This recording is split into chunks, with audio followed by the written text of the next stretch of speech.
Welcome to Sleeping with Sarah. I'm Sarah Albritton, a narcoleptic comedian, and this is the podcast where I interview people in my bed remotely, and we talk about sleep, comedy, and relationships. This week, I interviewed comedian and podcaster Frank Castillo. Frank and I had a great conversation. We talked about mushrooms, about weed, two of, both of our favorite things. We talked about sexsomnia. We talked about the Comedy Store documentary and also getting past at the Comedy Store, what that felt like. We talked about what we think of the state of things in COVID and comedy and cats and much more. It was a fun combo, and I can't wait for you to hear it.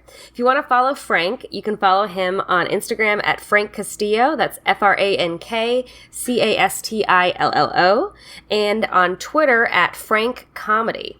You can also check out his podcast, Buddies, Buddies, talking about weed. Before we get into the podcast, I have a couple plugs. Sleeping with Sarah is brought to you by Audible.com. Go to audibletrial.com/sleepingwithsarah to get a free audiobook of your choice. This week, I'd like to recommend Uncommon Type, Some Stories by Tom Hanks. Again, that's audibletrial.com/sleepingwithsarah. If you like the podcast, please rate and review on iTunes, iHeartRadio, Spotify, wherever you listen to podcasts.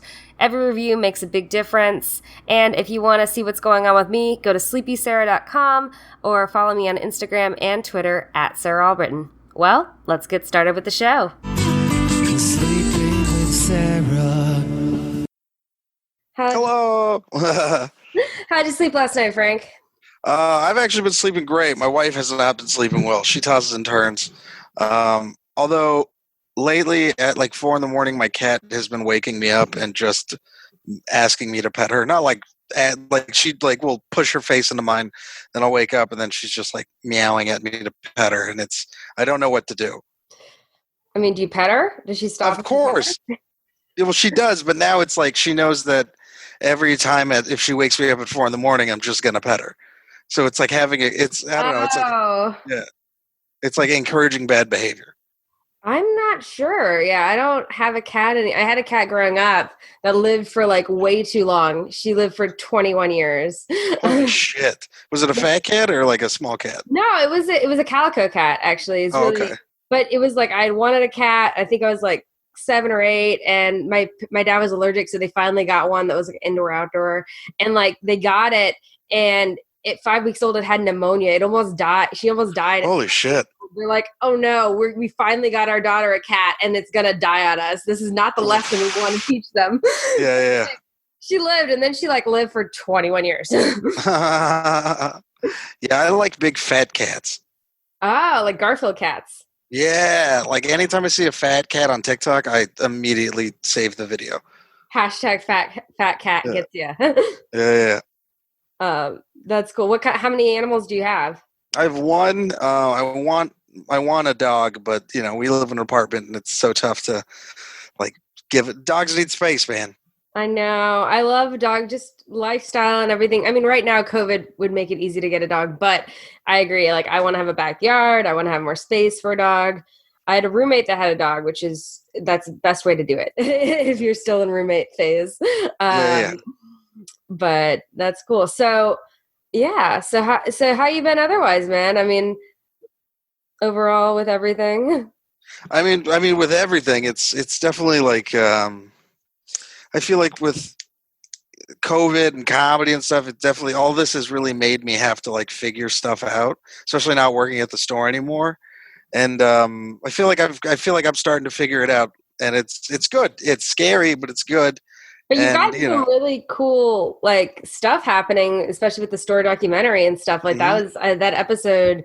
That was a pretty great thing. Like to see, like you said, like the biggest moment of your life be like literally recorded for a documentary. Yeah. Well, that was reenacted. But it was so funny because I'm glad they did it that way, because if they filmed the real me getting passed, it would have just been me crying the whole time. Because that's what happened, like I don't think Adam knew he was going to pass me until I had that showcase set, and then he was like, oh, okay, like I have to pass him, because it was like I was passed with Miss Pat, Tim Dillon, and Laura Bites, what I mean? So to be a door guy and to get passed, it's a little it's easier and it's harder because they're obviously actively watching you.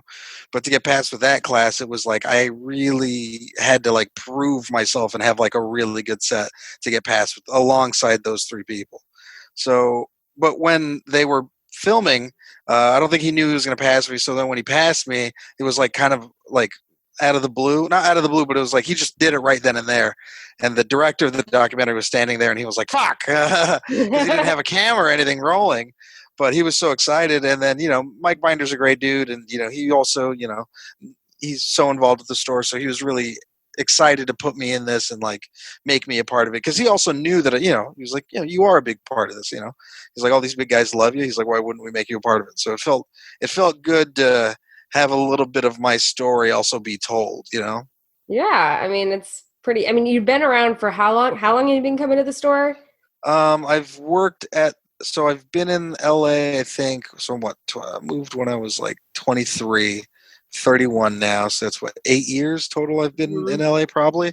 I worked at the store for probably 6 years and then 5-6 years. And then in that time, it's one of those things like even if you were to look at everything that I accomplished in that small amount of time, you'd be like, oh shit, that's actually it's pretty dope. Like Jesus Trejo told it to me. He was like, if you were to explain to yourself at a young age everything that you've done in comedy, he was like, you would call yourself crazy. He was like, moved to LA when I was 21, got the job as a door guy at 23, won roast battle at 25, toured with Rogan, Chappelle, all those dudes. I think 31 is when I got passed, and I got to be in a Showtime special, and so it's kind of like, I like what my career's at because I've only shown that it's like I've just do hard work. You know what I mean? Yeah. I'm not stressing about getting on Vulture or like Just for Laughs or any of these things because I've already been validated in a sense by the people that I really like. You know what I mean? Like all the validation I've gotten for me is all I need. Well, that's what I think that's interesting because people don't realize like it's between the seller and the store are like the two hardest places I think to get past in the country. Yeah. And so, and then there are some people that are at the cellar who aren't like nationwide names, but they're amazing comics that are like lifelong comics. And there's like a difference, I think, that a disconnect that people that aren't comics don't realize, like how hard it is to get into those places. Yeah. Eleanor Kerrigan put it best. She was like, the store's full of comics you'll either never hear of that are amazing or comics that you will never stop talking about because there's just the next big thing. Yeah. Like, I mean, bro, like, Rick Ingram is one of the funniest comics, like, that I would watch do stuff off the top of his head, at the store. And not a lot of people know him, but he, like, absolutely murders. I see certain, headlining acts that just don't want to follow him because he's so fucking he just smashes. Yeah. I remember going to the store the first time because I was visiting, I was trying to convince a friend of mine to move from Chicago to LA instead of New York. And I went to the store, it was like 4 years ago. And I just remember that Monday, I went on a Monday night and I remember seeing the line. I was like, wow, this was.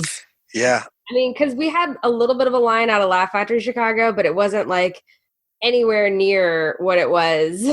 Yeah, man. And that's the cool thing that's why I always loved the store and I love Potluck because it really is the only place where you could come up off the street, sign up, and if you get up in front of the talent creator or the other door guys or anyone on Potluck and you do well, they'll keep putting you up, Like it took me a year and a half from the first time I did Potluck to getting the job offer as a door guy. And then the last 3 months, I didn't get up at Potluck at all. And I only got up on Potluck 7 times. Yeah. So it's just one of those things that like, some comics see like will make the move and be like, I'm going to keep doing this. I'm just going to, I'm going to work at it. And they're fine with that. Some comics are like, nah, I don't want to do it. And then, I think my first year living in LA, I think I got up at Potluck like 3 times. So it was like not bad, but at the same time I was running other shows and I wasn't there every Monday. Basically. I was the person that was there maybe once a month. That's just the truth. Yeah. And it's fine. And that's the thing is like I love it when people like talk shit about the store because me going through the system, it's kind of like, and I've worked at the developments, like I've worked phones. So like I worked with the talent coordinator and like I helped with the development system. I watched how he plugged people in and who got all the spots and stuff. So like whenever I hear people like shit on it, I'm just like, no, because I worked there and I'm also Mexican and I got through. Like it's you, you're not going to get up every Monday, but they want to see your name on the list. They want to see it every Monday because they know that you're coming, you know? And the people that don't come, then it's like, oh, you just don't want it, you know? And then there's certain people who are like, well, I don't want to work that hard for that because what's the point? And then it's like, well, the point is it isn't hang out at the store all day trying to get up. It's come potluck. You don't get up, get the fuck out and do other bunch of spots, other mics, come back at the end of the night and watch the comics because that's how you learn, you know? So like I remember Doc Willis was the lot guy and he was the guy that dropped a lot of knowledge for me. Like I was hanging out at the store a lot and he was just like, what are you fucking doing here? And I was like, well, I'm trying to get in. He goes, this isn't how you get in. Go get better at comedy, come back, watch comedy, learn, and then yeah. He was like, you shouldn't be coming here until past 11, you know? He was like, otherwise you're just in the way of the servers. Yeah, I think that's a really good point. I mean, it's very different. And well, coming from Chicago, it was just like a different vibe, you know, like there wasn't quite the hang. We had hangs, but like we just like hung out at mics and shows and stuff. It wasn't quite like the big hang that it is here. Like that's a whole different thing I had to learn was like, oh, part of the time is like coming up and working on your stuff, but part of the time it's hanging out at certain spots. Yeah, and that's Los Angeles is a lot about networking. Chicago and I feel like New York are a lot about the art. You know what I mean? And it's so hard to start in LA and especially come up. I mean, a lot of the people that pop in LA get big in their other places, you know, in their towns or wherever they're from. And then they move to LA, and it's tougher because especially potluck, it's like you're competing against every other comic that's like the best wherever they're from, you know? Yeah, exactly. Like I think Laura Bites' path I think is like the most honest path for someone outside of the system coming in, you know? Like she was a murderer in Indiana. She murdered in all the places she was at. But she was in Chicago before she came. Yeah. That's how I know her. She was doing really well in Chicago and then she moved out. But Chicago's like a weird place to be at too, because it's not like a small town like Indianapolis where like your second year you could be featuring. It is like, because like some people just don't leave. So you got like people that have been around for 9 years that are taking the feature spots at Zanies. And it's like, you know, and even if those people move to LA, they still start, you know, at the, you know. Absolutely. And so like, it's a weird balance because sometimes people are like, well, you should move to LA unless you've done these shows in Chicago. And the thing is, nobody in LA has heard of those shows in Chicago. Nobody cares. Oh yeah. Nobody gives a fuck. and then there's also people that are past at like Laugh Factory Chicago that aren't past at this one. And there's it's really complicated, the whole hierarchy stuff. But when you get out of your city or town, you realize how much bigger the comedy world is. Nobody cares about those little shows. And bro, like it was so funny because I remember like, you know, in the LA scene, I feel like a lot of people respect me because they know that I work hard, you know, but I'm also not one of those guys who's going to like beg you for spots. You know what I mean? Like, or I'm just like, if you ask me to a spot, I'll do a spot, but I know I could get up at the places that I get up. And it's so funny because I do have a little bit of a chip on my shoulder towards a lot of the East Side shows and stuff. Because when I was first coming up, those were so hard for me to get into. And then all those people that were tended doing those shows, you know what I mean? Like they couldn't really get in at the store. So then now it's kind of like, you know what I mean? Like I'm a good comic, you know what I mean? So it's like these shows that pride themselves on diversity and like booking, like, you know, it's like, no, you're just booking your friends and that's it. You know what I mean? Like, I didn't realize until I actually went on tour and went to these other cities that like people really started fucking with me, you know, and they're like, oh, you're a comic? I said, yeah, fuck yeah. Come do my show, bro. It's the best show we have in town. Why wouldn't I put you on this? You know? Yeah. So it was just so funny to see like, oh, in different towns, they really don't give a shit about this hierarchy or whatever the fuck. Like if you're a good comic, they'll just fuck with you because you're a good comic. Exactly. And that's almost another thing too. It's like, say you're coming from a certain town or something, it's easier for you to get on. Like it's easier sometimes to get booked at the Laugh Factory Chicago if you're coming from New York or LA, you know, and you're like, hey, I'm, you know, or you know somebody. It's just a whole different vibe. And I don't know.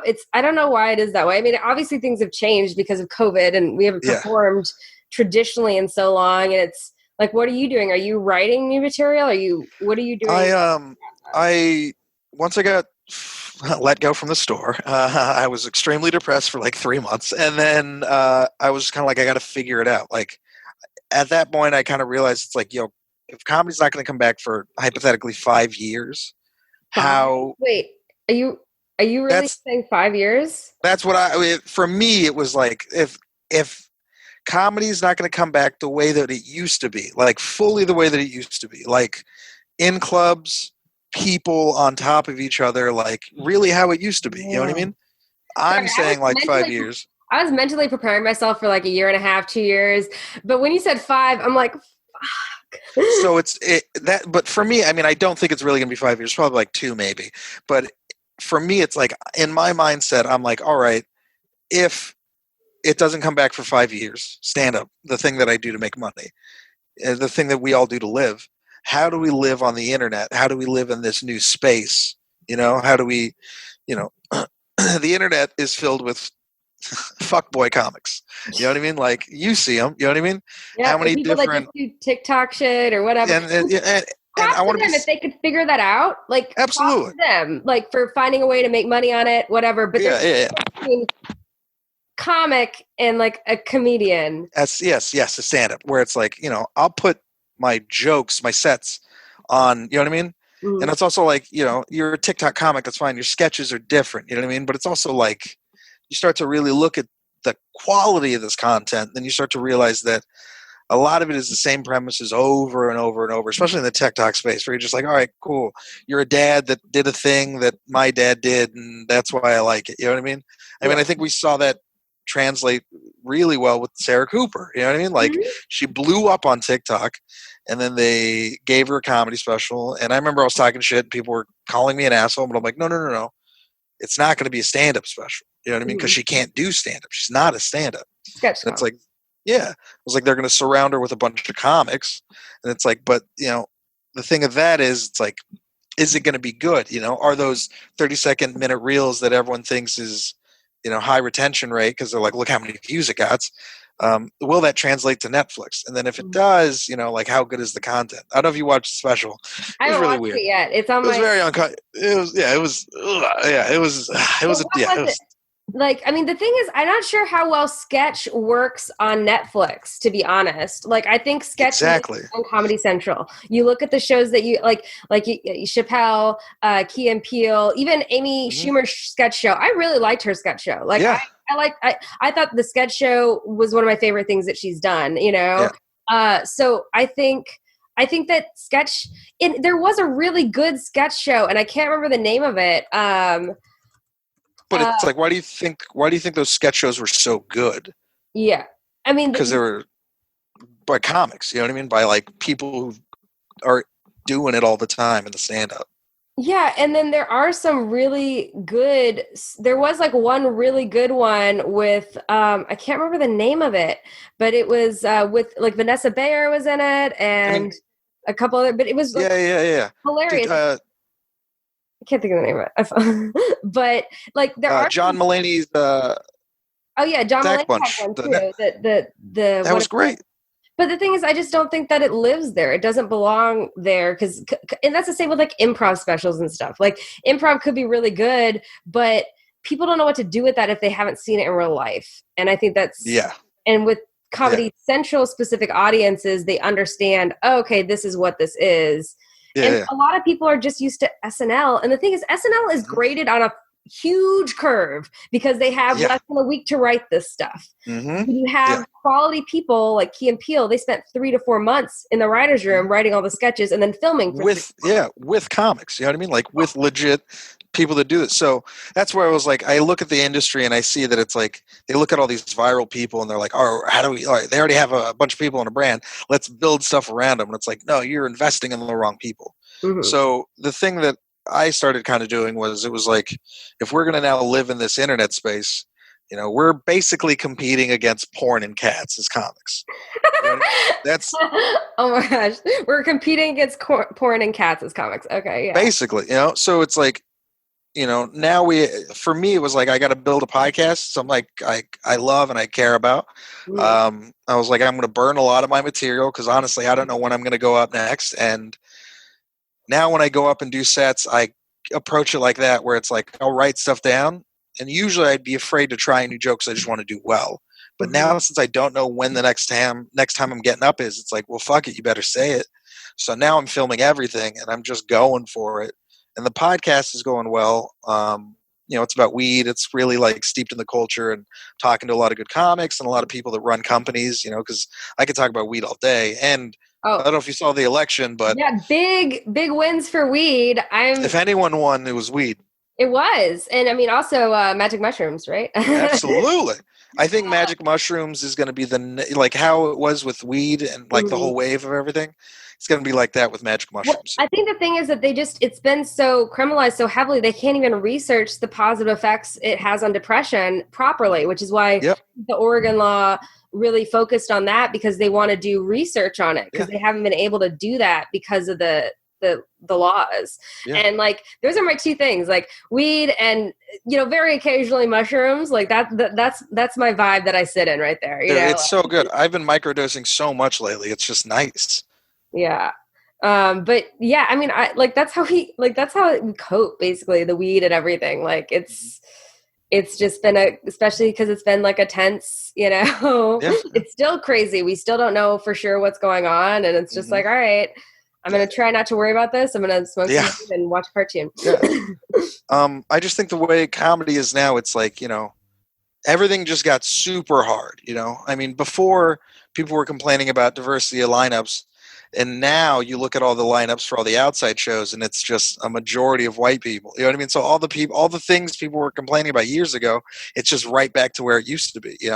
I'm the only Mexican on a lineup. And then the first lineup they gave me, it was just all white dudes, and I was like, all right, that's fine. Like, I'm not going to complain. I need the money, but it's just funny to see how the industry is going to be changing because of COVID. But I truly believe that the industry, in a way, we don't need the gatekeepers anymore. I think Rogan, Schultz, and all those guys is everyone's kind of waking up to where it's like, especially with Trump being moved out of office, what you're going to see, I think, is a lot of people, a lot of the comics that were like, Trump's an orange bad man. And then like everyone would go crazy and they'd get on Vulture's number 8. Like, this person's a writer on a show. And they also like, look at all these mean tweets they said about Trump. And it's like, yeah, that's the right thing to say, but we're talking about the funny thing to say, So I think if Joe wins, which I think he will, I think all those comics are now they're going to have to work and actually write jokes, and it's going to be very, very fun and interesting to watch because, I voted for Joe Biden, you know what I mean? Like, I'm a very liberal person, but when it comes to comedy, fuck, bro, I'm not that. The way I vote is not the way I joke. Yeah, and I'm not really super political in my stand-up. I've done stuff where I've written like for like weekly sketch shows and stuff where it's based on politics, but like I find that I like to not talk about politics or that much stuff during my stand-up because I want it to be more an escape or more about my personal experiences. It's like, like it's all about me, but it's more relatable that way, but it's also weird because I haven't performed since early March. It's so strange. Something I've been doing for over 6 years. The longest break I'd taken was like 10 days before this. Like, it's so weird. And I don't know about Zoom shows. Yeah, no, it's Zoom shows. Once I did that once, I was like, oh, I'm going to I will never do this again. Because there's nothing like bombing and then closing your laptop and you're like, I'm in my living room. I'm in my safe space. Great. I've tainted my safe space. Take some white sage. Just take some white sage and cleanse that energy, right? And then like the outside shows, it's like, I don't ever think I want to be in a position where, people flashing their headlights to tell me I wrote a good joke is where I want to be, So it's like. I did go to the Magic Castle show, which was interesting because I had a friend that was on that. So we went. And oh, you mean Tammy Jo Presents a Comedy Store lineup? Yeah, basically. I just went because it was something to do and it was, comped. So like I wouldn't like and I could, Absolutely, yeah. it was good. I mean, like what it was they give you clappers. They give you this hand clapper thing that lights up. And when you're supposed to laugh, you put it outside the window and you shake it. And like the comics are supposed to see the light up and like hear that instead of the laughs, which is an interesting, yeah. I mean, it's definitely different. It's not like the uproarious laughter that you're used to, the pacing. I'd rather catch COVID. I mean, it's just, I love the energy of a crowd. That's one of the things I love about stand-up. You're in the moment. There's the energy of the crowd. When you got them in your pocket, it's like nothing else. It's this crazy, awesome high, and they're all on the journey with you. And if you feel so disconnected, whether it's by cars or by distance or by computers, it's just not the same. Yeah, it's not the same. That's why, like, those socially distant shows, like, if they're safe and I'll be as precautious as I can, and they're taking precautions, I'll go do them. And, I've done some shows where it's like, oh, this feels kind of irresponsible. And, you're a week or two later, you're like, oh, whoo, all right, cool. It's just more dangerous, and it was so funny because a lot of the comics that gave me shit for still wanting to do stand up, I was just kind of like, it's just so funny to me where it was just kind of like, I've worked so hard and like, I'm a minority, I'm a Mexican minority. Like, we are affected in COVID a lot. If you look at the statistics, like we are the most ones like really infected by it. And it was just so funny to me. It was like, I literally couldn't work my regular job at the store. It's a comedy club. And then I couldn't do my stand up and make regular money like I was supposed to because I had like months planned. And then now it's like the only money I can make are these small shows. And then people are like, wow, you shouldn't do that. And I was like, well, are you going to give me money to do it, dude?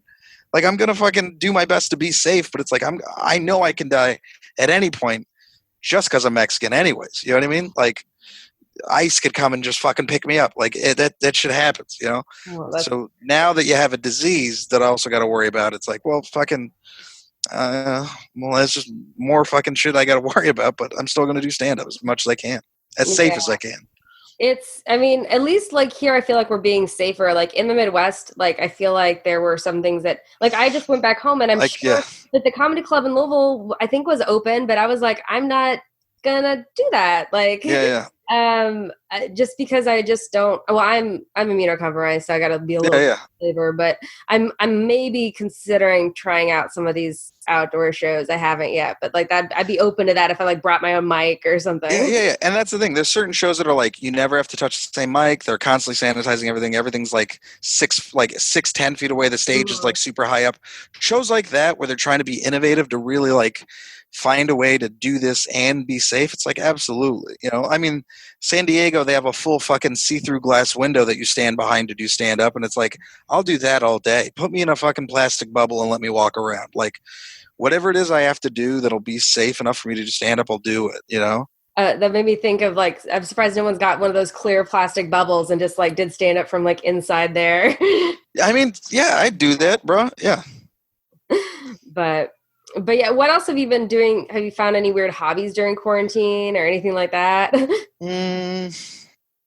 I keep thinking I'm going to go on a hike, and then I don't.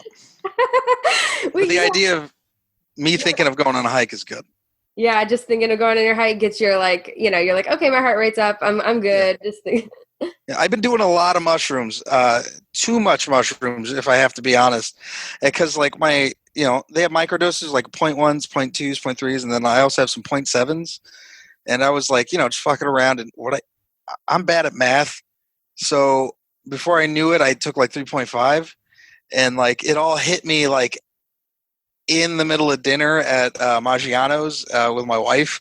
And it was like the craziest fucking trip. Like I was tripping balls at this Italian restaurant. Like it was insane. I ordered the spaghetti, but I wasn't too sure if I wanted it. So then I just ordered it anyways because the guy was looking at me. And then the unconfidence I felt in ordering the spaghetti just carried over. And I was just like, like I just started tripping hella hard. And the whole time, like my face is just regular. And my wife was just like enjoying her raviolis because she's not high. So like I'm fighting demons and she's just enjoying her dinner.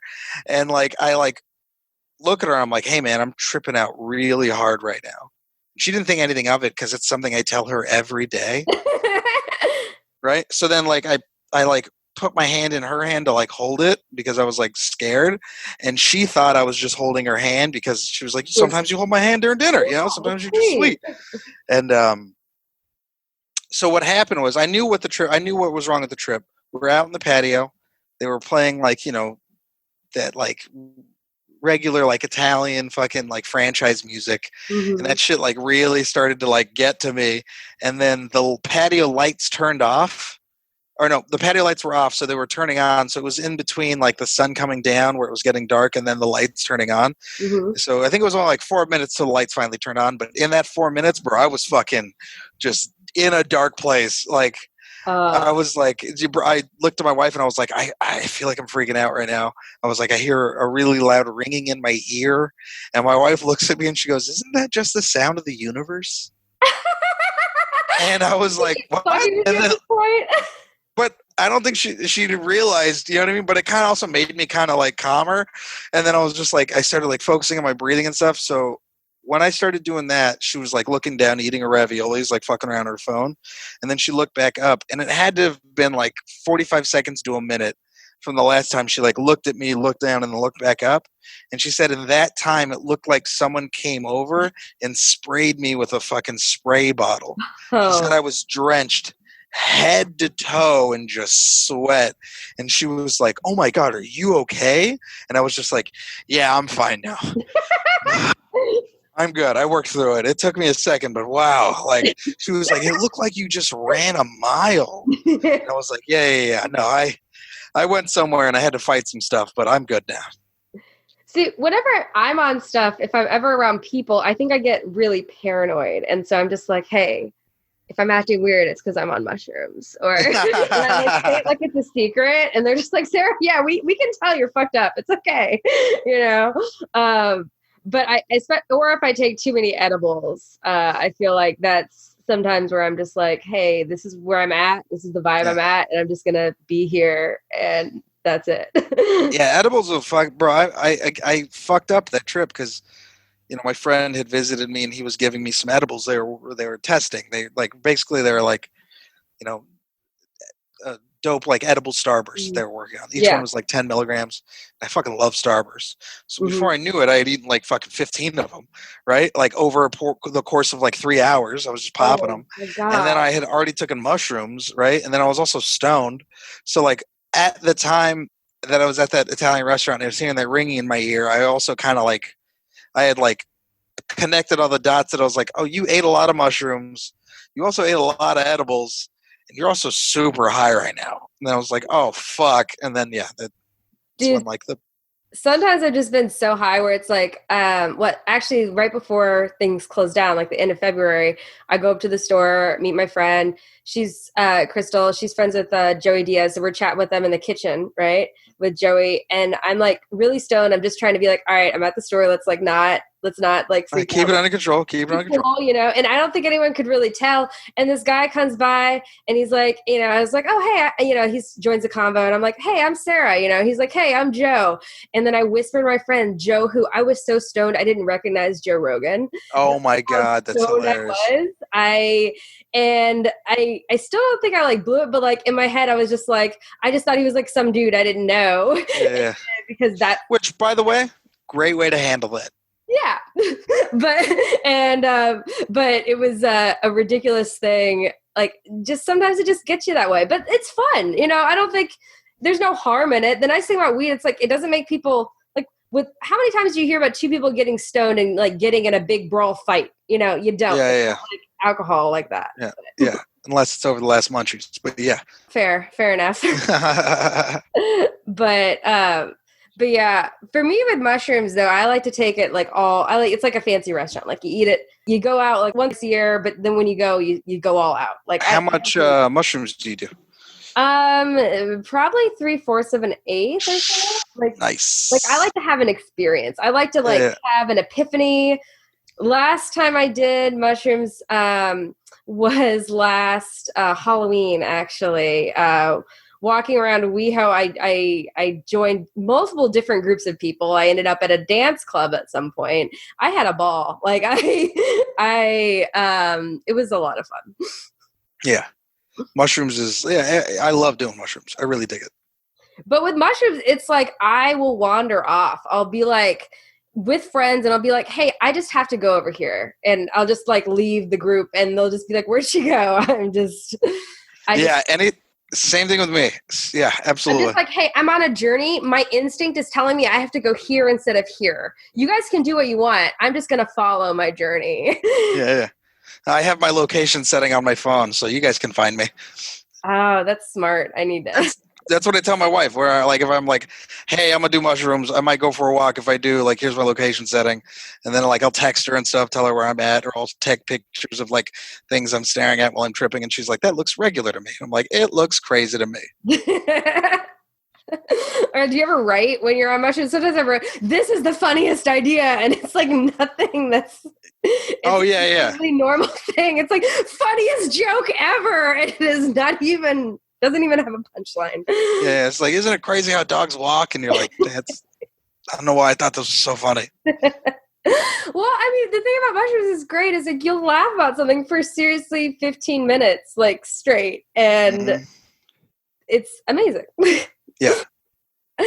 So yes, lots of drug doing during COVID times. And, I mean, that's how you get by, man. Oh, we got to get by, right? Have things been good with you and the wife as well? Like you guys are both everything's perfect. Yeah, I had cracked a joke about how, like, everyone's relationships are just going to shit, but ours has just kind of like gotten better and stronger. Like right at the start of this, she got her dream job as cause she's a psychologist, so she got her dream job working for a rehab center. Oh, that's great. Which is perfect. And then she got a raise and stuff. So then when I lost my job or got furloughed, we kind of had the conversation where it was like, hey, do you want me to like get a job because I don't know when comedy's coming back, or can I like figure some shit out? She was like, well, figure some shit out. And I was like, all right, cool. And then, I mean, in the past 5 months, the podcast that we started in my living room is now being shot in like a dope mansion in Beverly Hills. That's and like awesome. we're moving to Starburns Audio too. So it's like, oh, great. So we're like, we're doing, it was just like coming up with an idea that I really like believed in, that I knew was the right move, which was basically, back sacred ground at the store. Like, that's where all the comics go. We all smoke weed and like, you just have good conversations. So I was trying to keep that same vibe, and I knew all these like really dope owners of weed companies and all this stuff. And my co-host is JP. He's the youngest weed buyer in Los Angeles. So his whole job is testing and trying out these companies and finding out all these new products that are hitting the market. So that was kind of like our podcast. And, it just really took off, and we had a lot of cool guests, and it feels good to have something that I know I could constantly do every week and care about, and also potentially make like money, Yeah. I mean, it takes a little bit to get to the point where you're like making money. I mean, sponsors are one thing, but like to get to the point where you're making like money to pay rent, I think it's like it's a decent amount. I think it's like what, $25K a month or something at least. Yeah, but the thing that I figured out was that weed companies are different. You know what I mean? And I'll tell you a secret if you want, but the weed companies can't promote in traditional means because the federally illegal still. So they can't promote on TV or radio or anything owned by the FCC or like controlled by the FCC, which is why social media and podcasts is how most weed brands advertise, through like influencers or whatever. So the idea that I had was like, if I could create a podcast that could bring people in these industries together, especially comics and stuff, just have fun, great conversations. That's digital content I could sell to these weed brands, and weed brands are willing to pay money to be a part of this. You know what I mean? So they don't even care about the viewership or anything. They're just into the content already, and they know that it'll grow because of, all the leverage and stuff that I have. You know what I mean? Like if I go to a weed company, I'm like, hey, I got this podcast, just had Joshua Wolf, just had Felipe Esparza, I work at the store, blah, blah, all this stuff. They're like, oh, absolutely. Because also most weed brands really fuck with comedy. Yeah, no, it's a good, thing to go hand in hand. That's awesome. Well, yes. What's the name of your podcast again? Buddies. It's called Buddies. Buddies. Yeah. Yeah. That's awesome. And I think that's good that people are trying to transition to doing more content. That's why I'm doing the podcast again. I didn't do it for several months because I was like, how do I do this? Because the whole point was to have somebody in my bed next to me. But the remote version, still comfy, not quite as intimate, but no, it works perfectly. This is also a great way that my marriage won't end. So it's like, it's perfect. It's different. Like I said, I think people just have to adapt and adjust and kind of go by. And that's the thing. That's the thing that I've learned these past months is that comedy's forever changed. The way that we see it, the way that we do it is forever changing, So now we all have to adapt. We used to make fun of these Instagram people, all these TikTok people, and then it's like, well, now we have to adapt and do that. But our quality and our content it could possibly be better because we've, you know what I mean? Like, this is something that they've done. They're trying to get into stand-up. We're great at stand-up. Now we're trying to get into this space. And it's like, well, yeah, everyone can eat, but it's just like putting out that good quality content. I've been putting out 30-second jokes of this 20-minute set that I've done on my reels, and those have been getting 5,000, 6,000 plays. I need to figure out reels. I'm bad with that stuff. Like, I'm trying to figure out because I'm trying to even put clips of this on there, like trying to figure out like the orientation and shit. I'll tell you a secret of that too that took me a while to figure out. So there's a lot of like websites you got to go and try to actually figure out how to like format it. But what I found out was on your iPhone you could do a screen record, and it records audio and visual, basically what's on your phone, right? When you do it like that, it automatically formats it to that view. Mm. So it automatically formats it to Instagram, right? Mm-hmm. So all you have to do is just screen grab it, go back to the new video that you recorded, hit edit, and basically drag everything to trim it the way you want it. And then you go to edit, so you can actually edit the borders down to where it takes away like the stuff at the bottom that you see. And then now you just have a perfectly formatted video.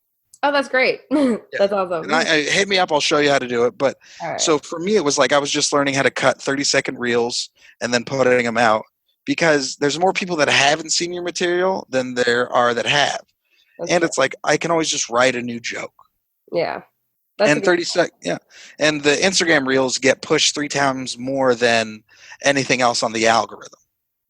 That's good to know. So it's like a regular post that you do it'll still be seen, but it won't be pushed as hard. Whereas like you just do a 30-second clip, you cut it to where it's just the funny punchlines. People are like, oh, okay, I'm interested in this. Yeah, that's a good idea. I'll have to look into that. It's all different things, man. It's like figuring out, adjusting, adapting. It's whatever. Yeah. And there's a lot of people who are just kind of like, I'm waiting for it to come back, and they're not doing anything at all.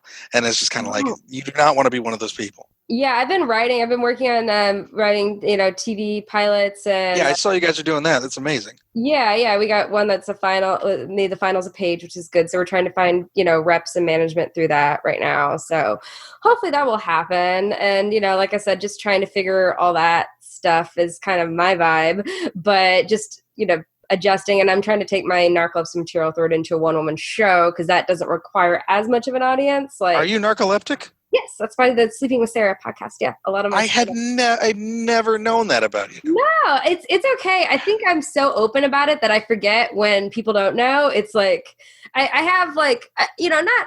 Is there like triggers, or what is it?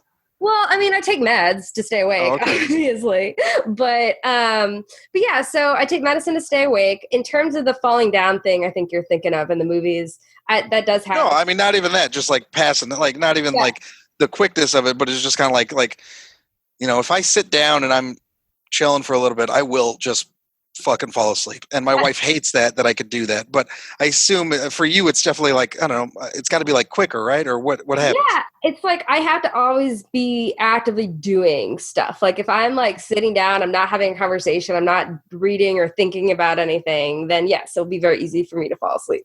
I've fallen asleep in the back of many of dark mics and shows before.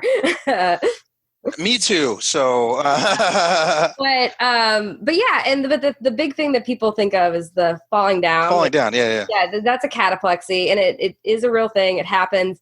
Not every narcoleptic has it, but I'm the lucky 40% that does. Oh wow! It happens at a shock or a sudden like surprise, change of emotion, that sort of thing. Oh wow! So it's like That's why, like, I try to be really chill because, like, if I get like really angry or really upset or really scared, or even if I'm really like happy, I've done it where I've laughed so much as well that I could just kind of collapse, which is a strange thing. Have you? I'm sure everyone's bugged you. Like, have you talked about this? I mean, I'm sure you've talked about this. Are you going to do like a cartoon about it? Like, that's hysterical. Well, I have a web series about a narcoleptic superhero with the power to make people dance called Super Narcoleptic Girl. We've got about 8 episodes on YouTube you can check out. And so that's like a heightened kind of ridiculous world.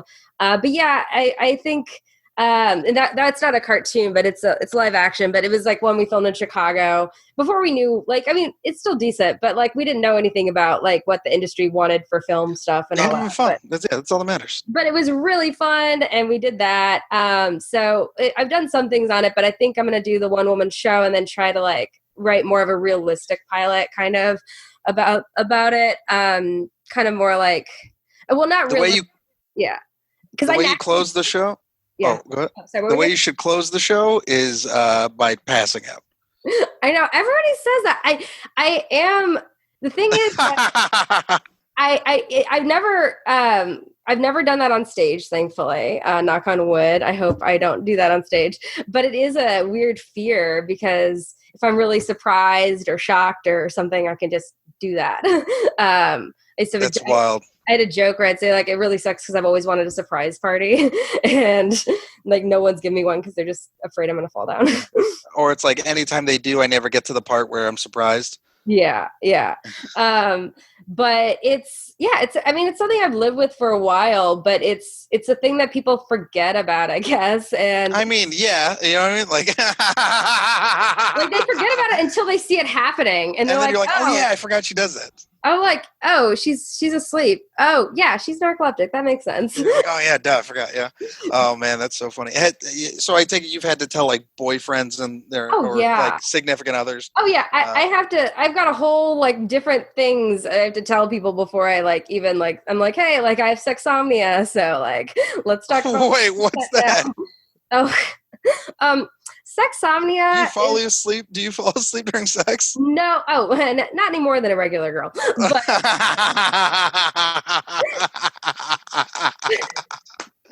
oh, that's hysterical. But no, sexsomnia is where I will initiate sex in my sleep. Like I'll start, like I've woken up where I was like on top of an ex, like having sex, like where I'm initiating it. So I have to tell guys like, hey, if we sleep together, heads up, this is something I do. Like, how's your consent level with that? If you don't, just make sure there's lots of barriers for me. Like, put pants on with buttons and.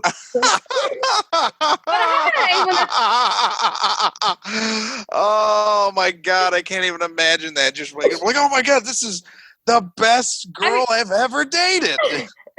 Nobody has ever had a problem with it, you know. I'll just say that. Yeah, I don't think any guy's like, oh no, I really don't want to get woken up getting a hand job.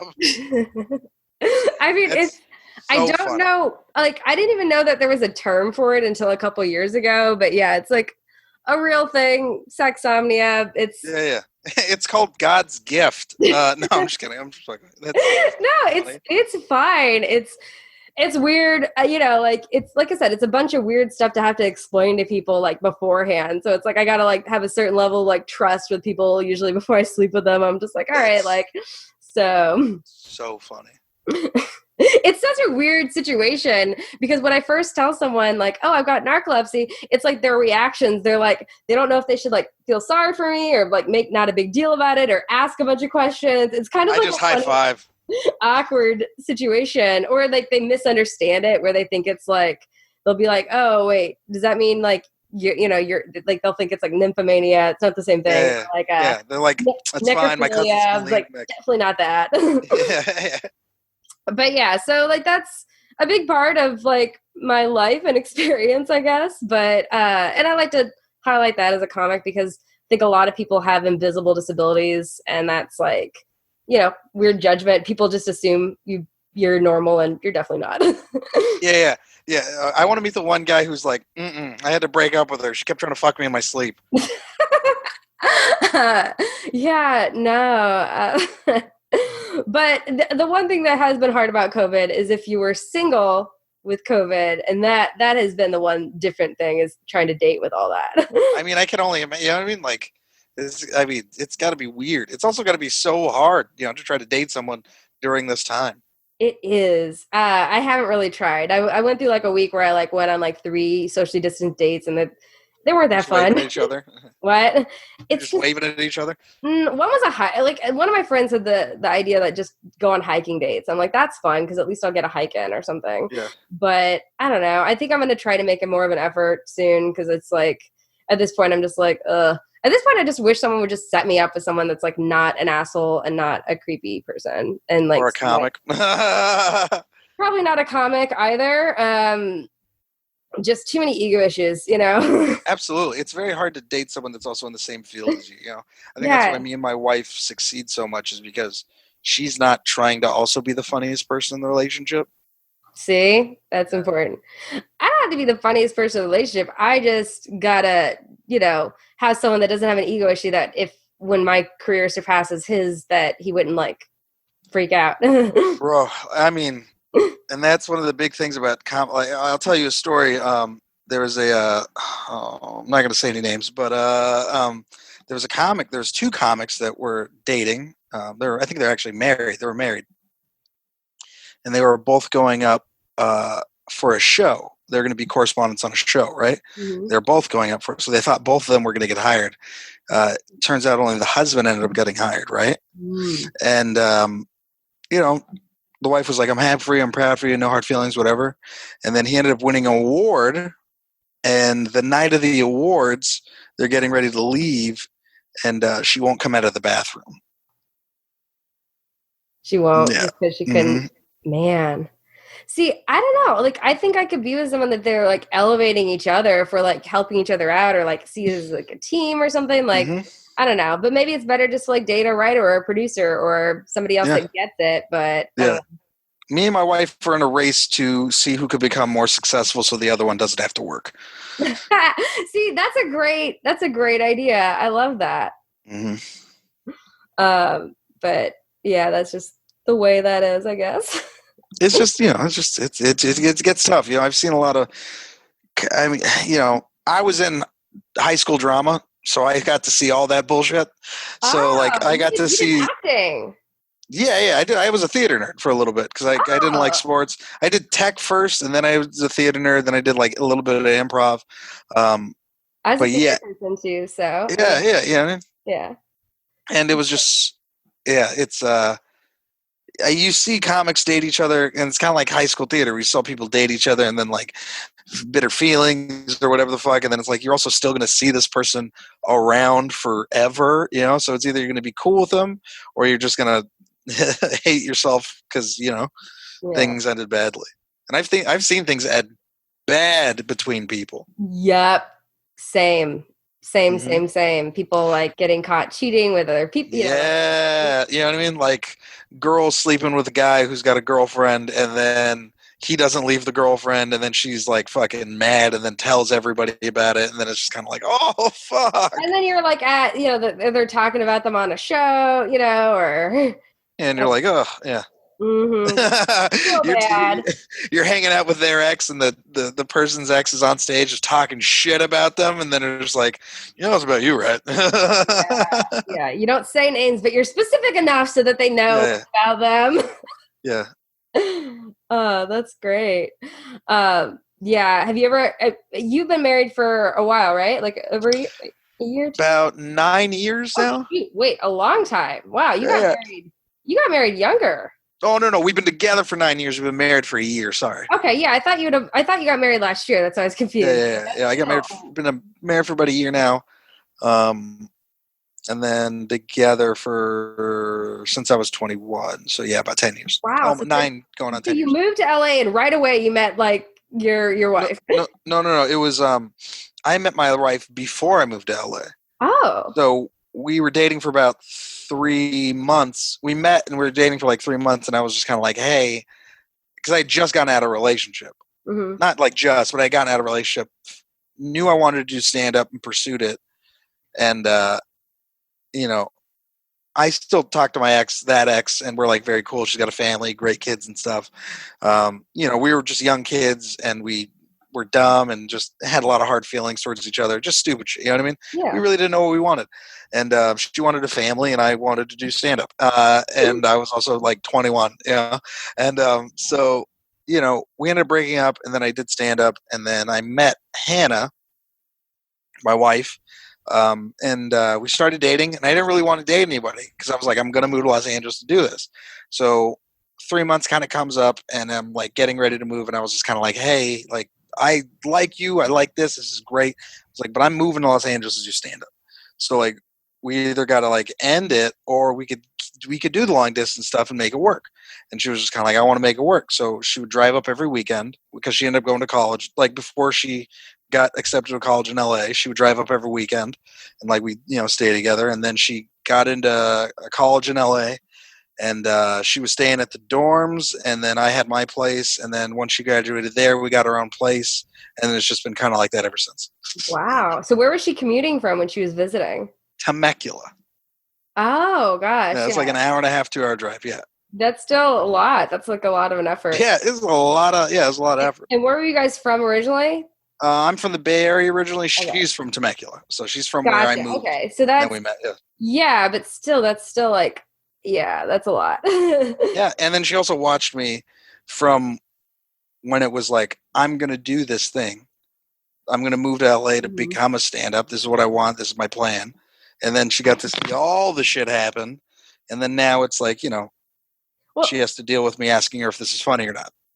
Well, it's kind of nice that you've had somebody to like keep you grounded through all of it, like to have a non-comic that's like seeing all your stuff that can help like give you, perspective that's like different than comics. Like, and as a psychologist, so important. Oh my God. Every comic needs to date a psychologist, and it's just good for their mental health. I mean, yeah, absolutely. Absolutely. There was a lot of times not a lot, there's a few key times where like where she definitely believed in me more than I believed in myself. And that was the kind of the things that I needed. You know what I mean? Where she was just like, nah, man, you got to fucking keep doing it. What are you going to do? Move home? Like, you really want to move back home? And I was kind of like, no. And she's like, well, fucking, it's hard because it's hard for a reason. It's like, you're right. And then now we live in a dope apartment in Hollywood. And, I have, I don't have a job anymore. Like, I'm my own boss, and it feels great. That's awesome. I mean, she's my real boss, but I get you. She lets me think I'm my own boss. I mean, that's what you got to do, right? Yeah. Well, that's great. Does she ever do mushrooms with you, or is that just a thing you do and she just kind of takes care of it? That's pretty much the only thing I can do. Yeah. She's not really a big, she doesn't party too much, you know what I mean? Especially because of her job and stuff. She can't go crazy, Yeah. Fair enough. Sorry. Yeah. I realized podcasts, we should be cautious about. What? No. I mean, you could cut it. We just do heroin on the weekends now. No. Hey, you can go to Portland for that now, I guess. Like, yeah. Now, right? Yeah.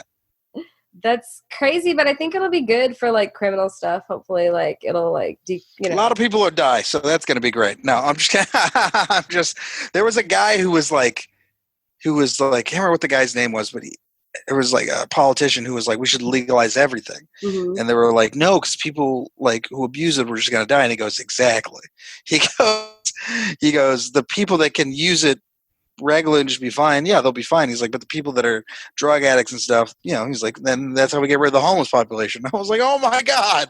Wow. That's harsh. That's like his plan did not win, and people did not support that guy.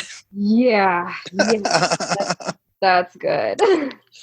Well, while we're winding down the end of the podcast, I know we didn't talk about sweet stuff that much, but I always ask the people what your dreams are for your future, your life.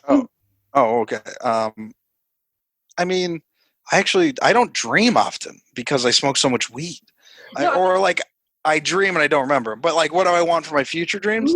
Yeah. I just want to be able to do my podcast every Sunday, do stand up when I can, however that may be. And then I never want to have to pay for weed again. And I just want to be able to pay my bills. Like, that's, for me, those are easy attainable goals. My bills aren't that much. Weed, not being able to pay for weed is relatively close for me right now because I know a lot of people and I have sponsors and stuff. And then it's like the dream for me was already to no longer be a door guy, to be on the other side and just be a comic. And it's like, thank you, COVID. And that happened. And it's, I feel like right now I am living my dream, That's awesome. And it feels great. It feels dope. And I feel like I'm the happiest I feel like I've ever been. Oh, that's awesome. That's so good to hear. I love that positivity and everything. All it took was 200,000 people dying of a disease for me to be the happiest I've ever been. Oh my God.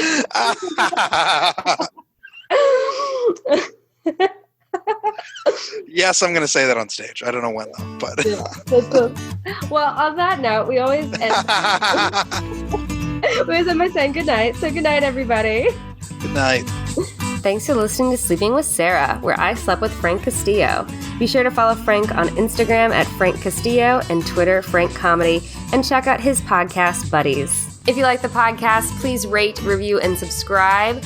I'll be releasing a new podcast each week, so tune in to find out who I have in bed with me next. A big thanks to Josh Bryant for the music. If you want to find out more about me, go to sleepysarah.com or follow me on Instagram and Twitter at Sarah Albritton. Until next time, good night.